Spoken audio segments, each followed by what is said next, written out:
Hi,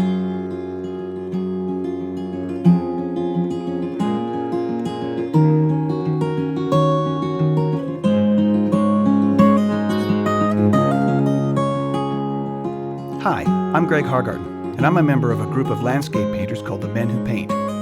Join us as we travel to one of the most northern parts of the Yukon to paint Ivvavik National Park.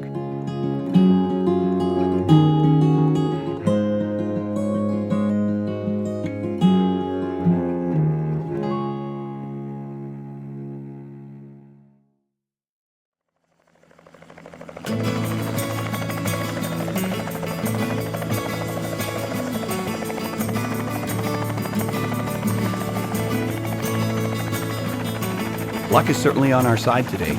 A group of geologists who are in camp have rented a helicopter. Now that they've been ferried to their research plot, the pilot has agreed to take us to the northernmost part of the park, an area which lies on the coast of the Beaufort Sea.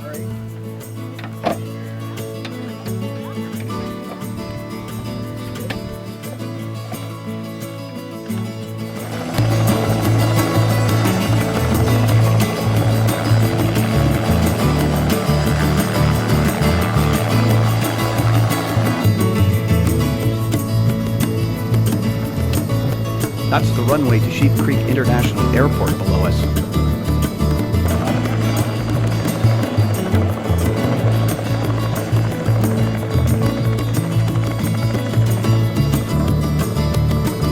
We're following the Firth River Valley all the way to the coast.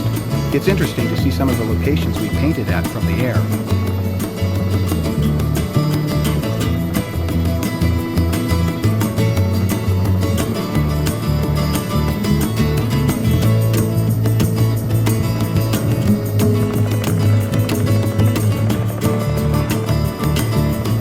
Firth River starts to braid as it meets the Beaufort Sea.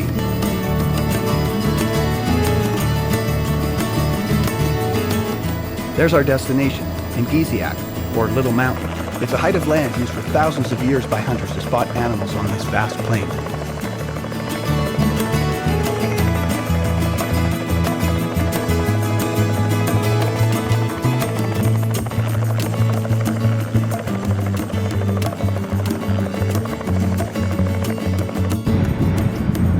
Firth River Delta from the top of an Ivvavik, which is a little mountain, which is just kind of a pimple in the middle of this whole plain.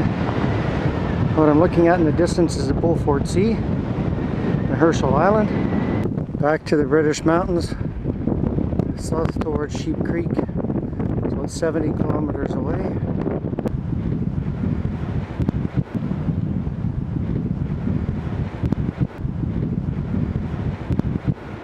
Cold wind right off the ice. It's on the edge of the Beaufort.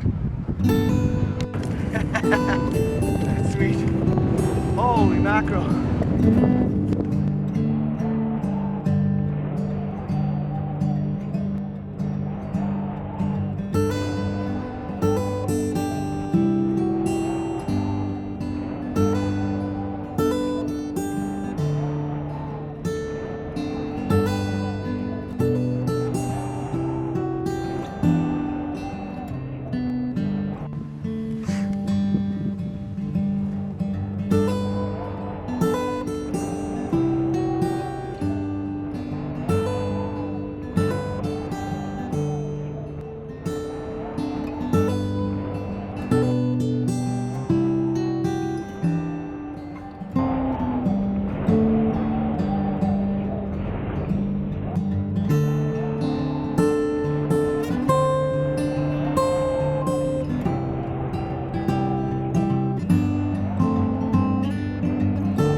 The fog is starting to creep in from the Beaufort Sea and obscure the British mountains.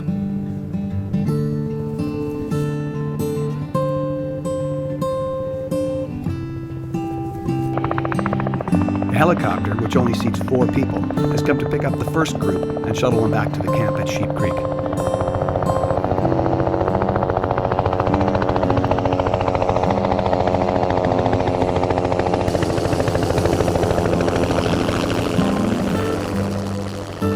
There is a little concern that the fog may inhibit the chopper from returning. Not a comforting thought for Cam, Roger, Mervyn, and me.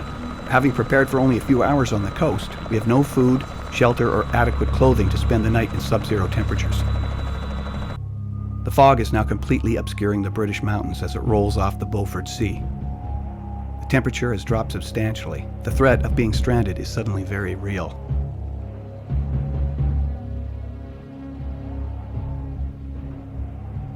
The only comfort is our Parks Canada guide Mervyn Joe, who is very experienced in this area. If you could choose someone to be stranded with, Mervyn would be your best choice.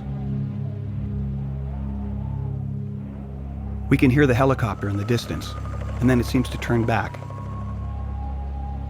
The wind has picked up, making it hard to hear.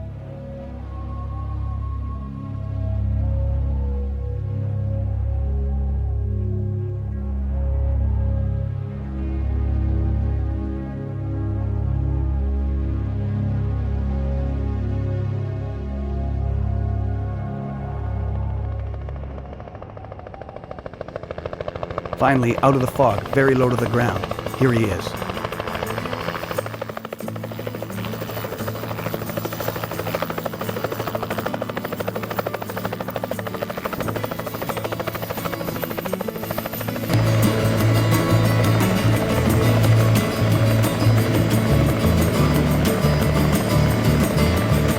We're flying just a few meters off the water and following the Firth River back to the camp at Sheep Creek. I can't help wondering how this night might have turned out.